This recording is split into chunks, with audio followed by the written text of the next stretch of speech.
Welcome to Rights and Remedies, the podcast where law, advocacy, and healing come together. I'm Allison Mahoney, your host, and a lawyer dedicated to fighting for the rights of survivors of domestic and sexual abuse, as well as children harmed by the child welfare system. Each week, we delve into legal battles and court cases, share powerful stories that demand change, and spotlight the cutting-edge practices that are helping victims on their journey to healing. So, if you're ready to dive into the intersection of advocacy and healing, subscribe to Rights and Remedies today. New episodes are released weekly, and we can't wait to have you join the conversation. Together, we can make a difference. Welcome back to Rights and Remedies. Today, I have a very special guest, my friend, Dani Fankhauser. She is an author, a coach, and an intuitive healer. She's trained in intuitive astrology, energy healing, insight meditation, and psychic readings. Welcome, Dani. Thank you so much for being here.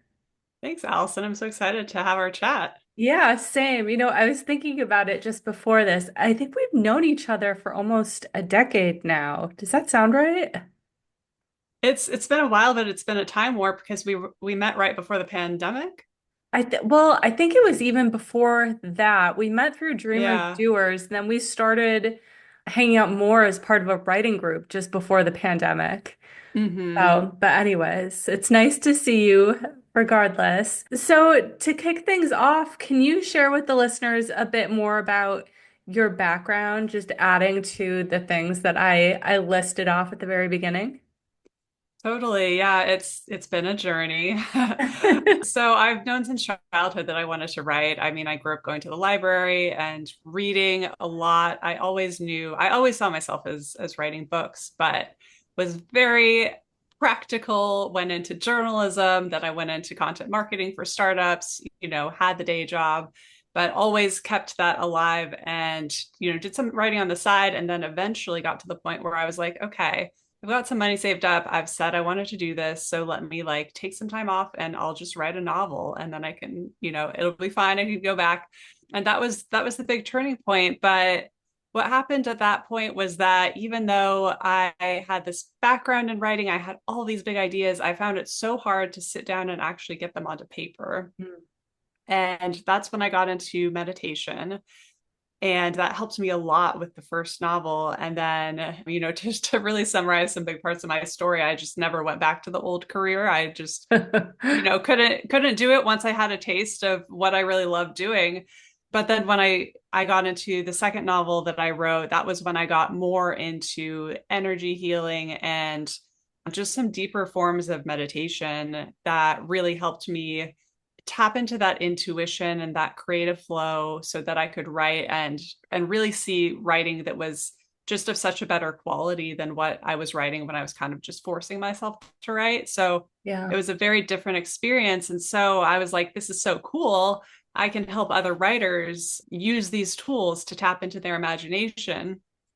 But what I've found now that I've started coaching and offering classes is that I do get some traditional writers who are coming that, need that help, but I also get people coming to me who see writing as healing in itself. They're wanting to Mm. write a book because they've been through a healing experience or that they see it as a way to heal emotionally, physically, spiritually. And so they're looking for guidance on just how to write a book. So Right. it's really kind of people coming from both directions and just bringing together writing and healing. Right. And that latter half is, what made you come to mind to me as a perfect guest for the podcast, because the podcast is all about, different issues that survivors face, whether it's legal issues or the healing journey. And I know for myself, I've found writing to be such a powerful tool. And I think it can help people to understand and make sense of things that have happened in their lives. So, share with me, I'm curious to hear your thoughts on how do you think writing can help people heal, and what form of writing? Is it a journal? Do they need to write a book? Like what does it actually look like? What are we talking about? Yeah, yeah. Absolutely. And any kind of writing is so therapeutic because you are getting it out of your head and onto paper. So I'm a big journaler. I've done that, every day since I was in maybe sixth grade. So that's really how I process a lot of things is journaling. And that's more of like just like a free flow writing. And yeah, it's just very helpful to get it out of your head and stop kind of circling on the thoughts. But what I see happen when people write a book is it kind of takes it into a new place, and there's really two reasons for that. The first is that when you're writing a book, you're writing it for an audience. And so it's not someone, your best friend who's heard bits and pieces of the story, but it's really you're telling it start to finish and you're having to explain this is why this person's part of it. This is what the place was. So you're adding all this context around it. And so you're actually stepping out of it as more of an observer because you're creating that space from the story because you're having to explain it to someone who doesn't know everything. So it creates that space and you see your experience in new ways because of that. And then the second part of it is really the resolution because a lot of times with, trauma or anything that we're working with healing around, like there can be the sense of like hopelessness or it's never going to change or I'm just stuck with these emotions always. But the way a story is structured is that you have like the setup and then you have the climax and then you have the conclusion. And so when you sit down to write a book, then you start to see the story in that way. You realize where you are in the story and it really clarifies what those conclusions are and it really makes meaning of your own life. Hmm. So you just see your own story in a different way through the process of writing it. And that just creates a lot of healing for you in getting a new perspective. Do you think it matters when someone decides to write their story? Like, if it's someone who's been through something traumatic, like, do they need years to process it to like find some meaning before they actually put the words on a piece of paper? Or do you think it can happen sooner? I see it happen just about any time, but it is the story ends up being different. So I had one experience, and I also want to talk about publishing because that's part of it too. Mhm. But I had an experience that I just happened to sign up for an essay class around that time. And so I wrote this essay, and it wasn't something that I have published since then or would publish, but it was very raw at the time I wrote it. And it was very healing to get it out. And because of the class, I got to share it with the people in the class, which was fine, but I couldn't, it was, something about someone that I couldn't be publishing it wider than that. But I did get to share it, which it is very important when you're writing for healing and having someone and getting to essentially speak up and be heard and essentially validated. That's a very good part of it. So, but yeah, that was something I wrote very, very raw. That was a really good experience. And so I think that's great to get it out.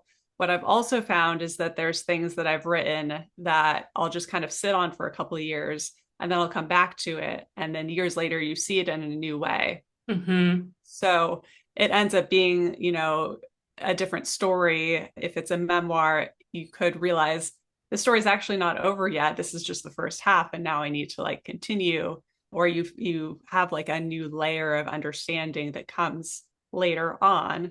So in terms of timing, especially if something is very raw, I definitely do recommend sitting down and just writing and getting out what you can get out, but don't feel like you have to publish. And in fact, it's better to wait and give yourself some more of that hindsight and just see if the story is going to change a bit because you might be able to write just a deeper story if you let some time go by.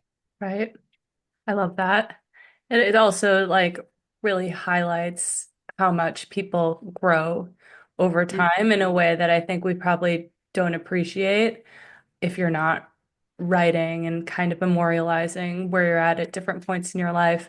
You mentioned publishing. Tell me Yeah. about publishing and how that changes the dynamic.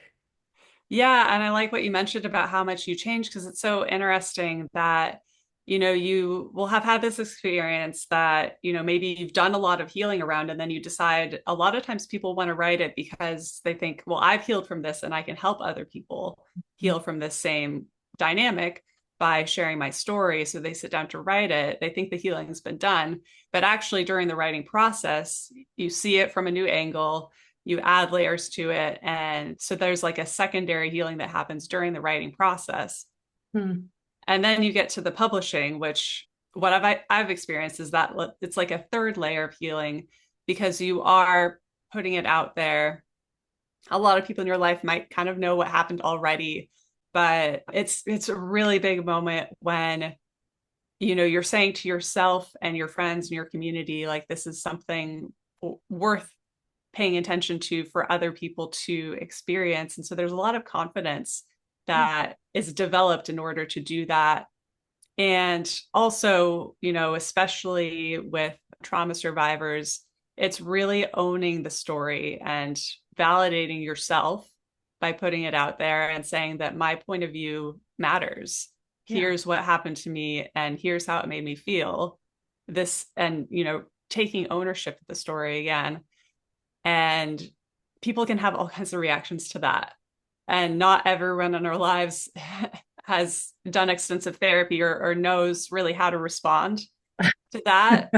Uh, and so you just, I mean, you just don't know how people are going to react. I Mhm. wrote a memoir. It was about growing up religious and intimacy, so like very charged topics. And some people in my life kind of knew, but like there were a lot of parts of it that different people didn't know about me.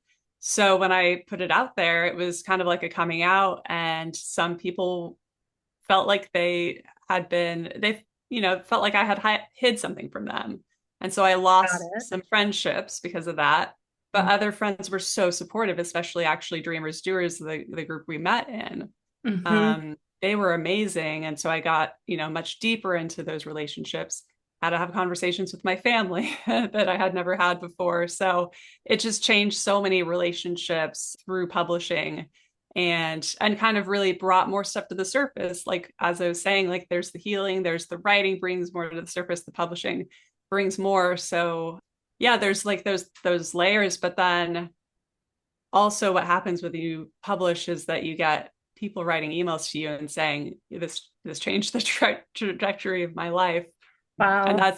that's really cool. Yeah, And I can no matter imagine. what, yeah, no matter what you've been through, like, there's other people going through it too. And having the bravery to put your own story on paper can just do so much for people.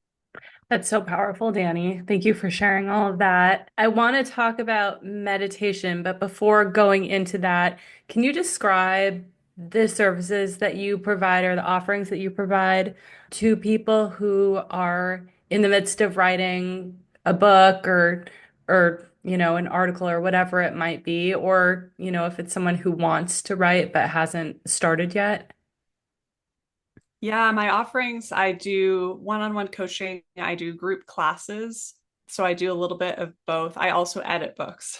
So I kind of help you with every phase, but generally I work with people who want to finish their book. And so my group program is helping you finish your book in 12 weeks. And coaching is just, it's really the same, but just more personalized, more in depth, especially when people are working with a lot of like emotionally charged material. Having the energy healing as a way to support that can be really good. So yeah, and I tend to work with writers who are more intuitive or people who are healers.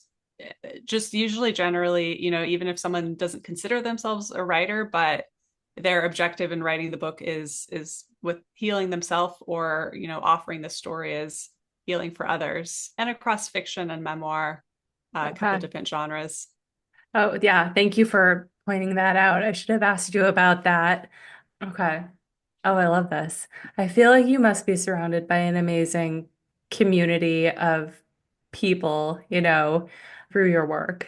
So, with meditation, for people who don't know a lot about meditation, I'm assuming that most know a little bit about meditation, at least nowadays. But what does it do? How does it help with writing? And why is it something that writers should even consider doing? Yeah, and I was resistant to meditation for many years. I was into yoga. I loved yoga, but yeah, meditation, like sitting still, like I was, it felt like I was wasting time Hmm. until it came down to it and I really needed it. But yeah, I mean, there's guided meditations, which someone's, leading you through and they're speaking the whole way through. And then there's silent meditation where you're just kind of on your own. You're maybe focusing on your breath and trying to kind of release the thoughts as they come in. There's breath work, which is a lot more active, which for, me, someone who's has trouble sitting still and being quiet, breath work was a little bit more accessible. But in general, and where meditation really helps with writing is that it's connecting us to the subconscious. So we've got our conscious, more verbal mind, and subconscious, which is more emotional. And we want to open the channel between them because the subconscious is where like the imagination is. It's like Mhm. nonlinear thinking. So when I'm writing, like the thoughts come in more like a blob, and then I have to translate them into words. That's kind Right. of like how it comes through. So you want that channel to be open. And so what happens when you're meditating is actually like on a very, scientific level, you're lowering your brainwave state. So there's like a beta state, which is more active. You're, having a conversation or reading or something like that. There's a more relaxed state, which is maybe when you're relaxing. And then there's like the dream state or when you're sleeping and it's the brain waves are literally moving slower. And when that happens, that connection opens up. And so when you meditate, you are awake, but you're getting your brain waves down to that sleep state. And so that's when that connection opens up. So it's kind of easy to see why getting into that relaxed state is when you get access to like more of your imagination, more of that nonlinear thinking that helps with creativity. And then the second part of it is that you're just getting out of that like fight or flight. Yeah. So you're more relaxed, you feel safe. And that happens, more of the blood goes to your mind because when you're in fight or flight, it goes to your arms and your legs to run. So when you're more relaxed, your brain literally has more power to work with. Hmm. So do you, and I love meditating. I meditate most most mornings, and I find it's just so helpful, even if it's only for 5 minutes. Do you recommend meditating like immediately before writing, or does it not really matter? Could you meditate the night before and then still being enjoying the effects the next morning when you start to write?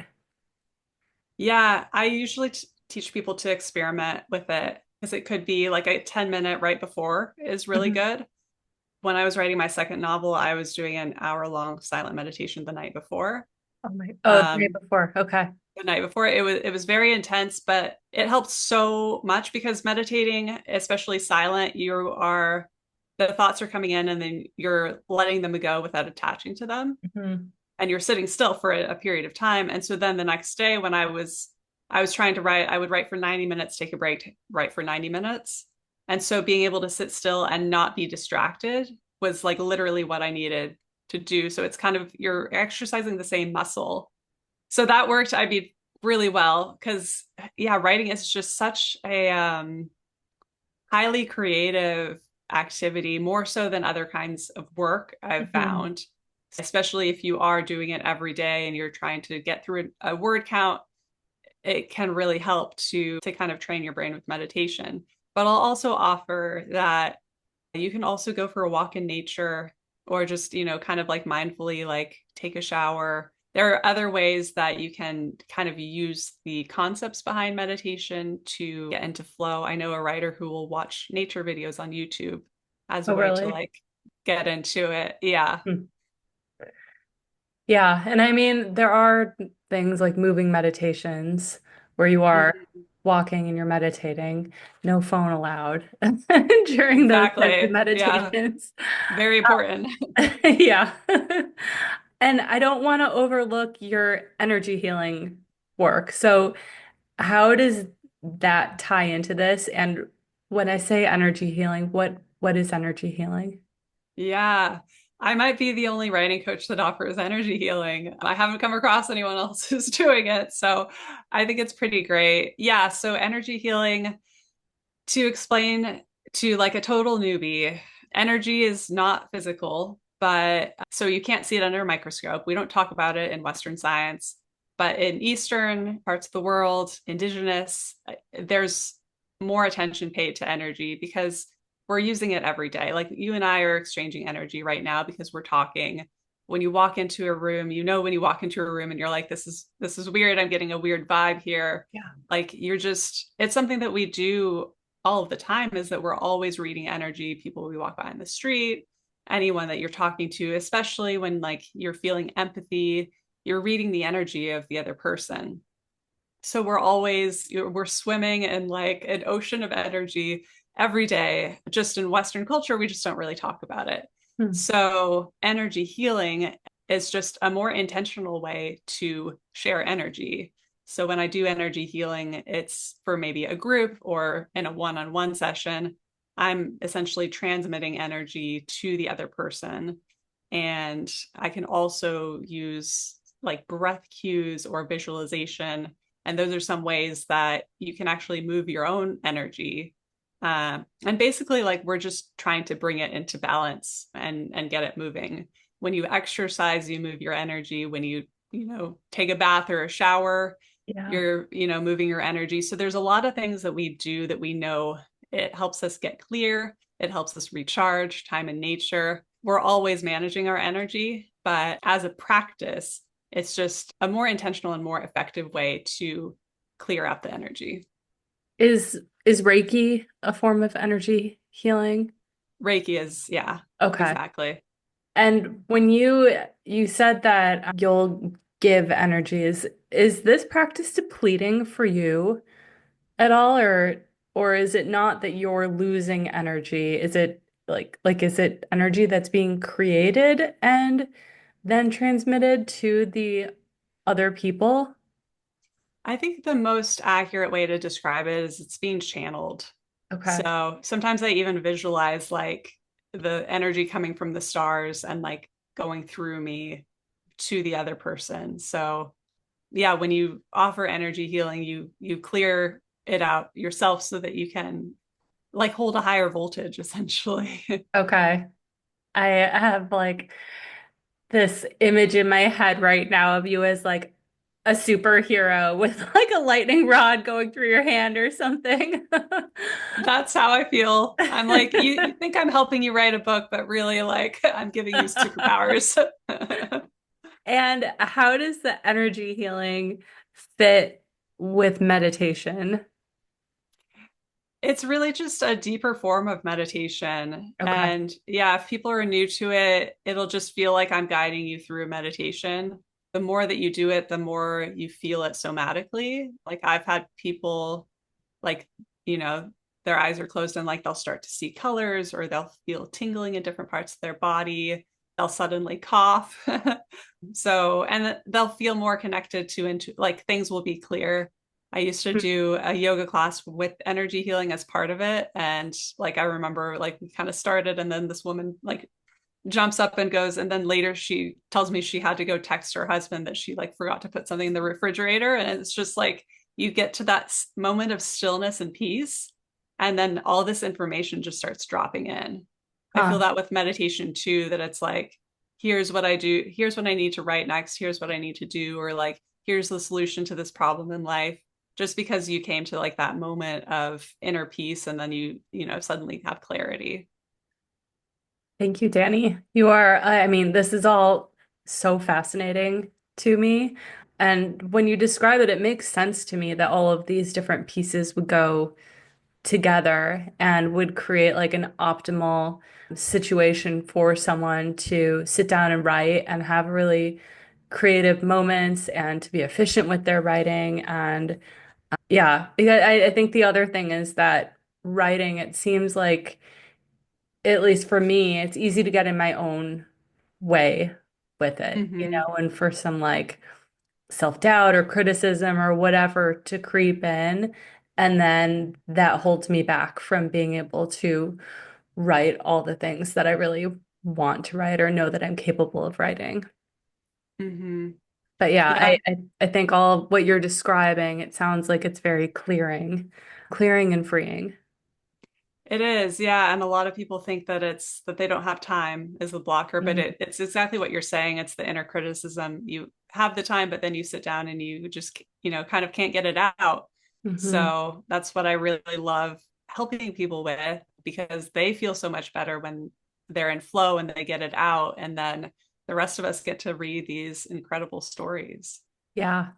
Amazing. Amazing. So tell me, where can listeners find you? How can they connect with you? And does it matter where they're located? Yeah, everything I do is online. So, generally through Zoom for coaching or the writing class. The class is called Writer's Bliss Boot Camp. And I start a new group just about every quarter. So that'll be on my website or Instagram. And my website is danifankhauser.com. Instagram is at Dani Fankhauser. So you can find me there, shoot me a DM, just find out, if I have coaching availability or when the next class starts. And I'd love to meet you and hear what you're writing. Thank you, Dani. And we'll include links to her social media and her website and everything in the show notes.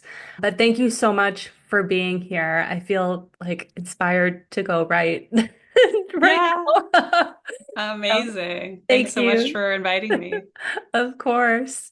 All right. And thank you, everyone, for listening. Thank you for joining us on Rights and Remedies. I hope today's episode gave you valuable insights into the legal issues facing victims and the pathways to healing. Remember, you're not alone in this journey. Whether you're a survivor, an advocate, or someone looking to learn more, we're here to support and empower you. If you enjoyed this episode, please subscribe, leave a review, and share it with others. You can also follow us on Instagram and LinkedIn at ALM Law LLC for updates, resources, and more. Until next time, take care and remember that together we can make a difference.